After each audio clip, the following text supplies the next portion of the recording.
My labs are Rookie and Cody. Rookie, I think, is going on 9. Cody is going on 3 or 4. And they're the strangest 2 labs I've ever been around. One of them loves attention, and one of them likes just to hang out. And I couldn't tell you who the alpha dog is, you know, and it's fun. Rookie was the first one. I had him since he was a baby. And about 3 or 4 years ago, Kim and I were walking through a PetSmart and saw Cody sitting there kind of by himself when he was about 6 months old, and we couldn't say no. So, and if we lived on a big acreage, we'd probably have about 6 or 7 dogs. I'd like to have a chocolate one, a tan one, a couple black ones, and if there's any other, I think there's a red one. I think there's a red lab now. So labs are tremendous. Dogs are tremendous, but labs just have that genuine love. They love you every day, no matter how you treat them, just as long as you feed them. If you don't feed them, they might eat your house down, but other than that, they're the best dogs in the world. My biggest philosophical thought on animals, especially dogs, are I think they teach children how to connect with people. And people say, what are you talking about? Well, connection with human beings is not the easiest thing in the world.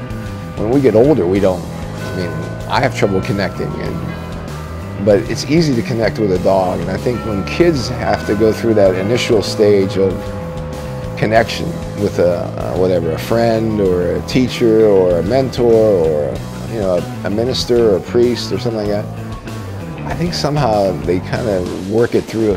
I know I did. I worked it through with I had a dog for 16 years, a mutt named Jinx.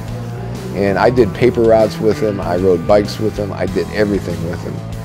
And when I had problems, I talked to him before I talked to my mom and dad. So I think it's kind of like, I think there's a soulfulness to their love, and they're there for you all the time. Everybody should have a dog. My first dog, Jinx, he used to love to get in the car, used to stick his head out the window, all that stuff that dogs do. And my dad says, you got to take him down, you got to put him down. And so I said, okay. And I tried to get him in the car the day I was going to take him to the place to put him away. And he wouldn't get in my car. He wouldn't get in the car.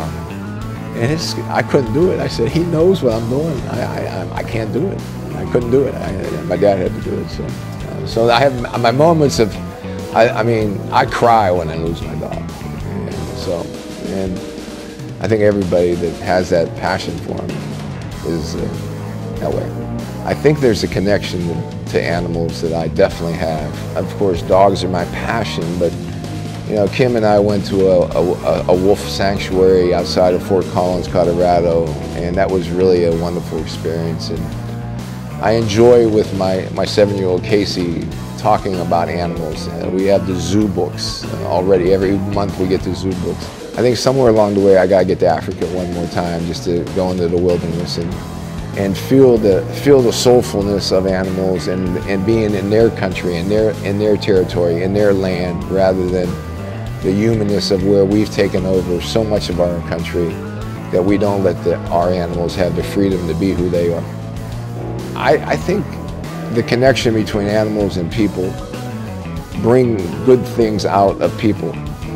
It just seems there's a friendliness, there's an enzyme or a juice that animals make us feel loving and compassionate.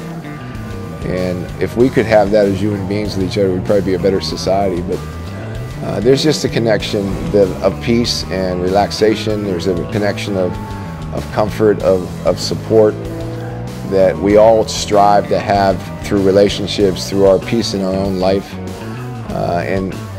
It's somewhat spiritual in my mind. It's somewhat godlike. Well, we read all the fairy books, and the animal fairies is the most important to her. To take care of the animals is extremely important in fairyland. And something, I think they're right. Taking care of the animals should be extremely important in America, a lot more important than it is right now.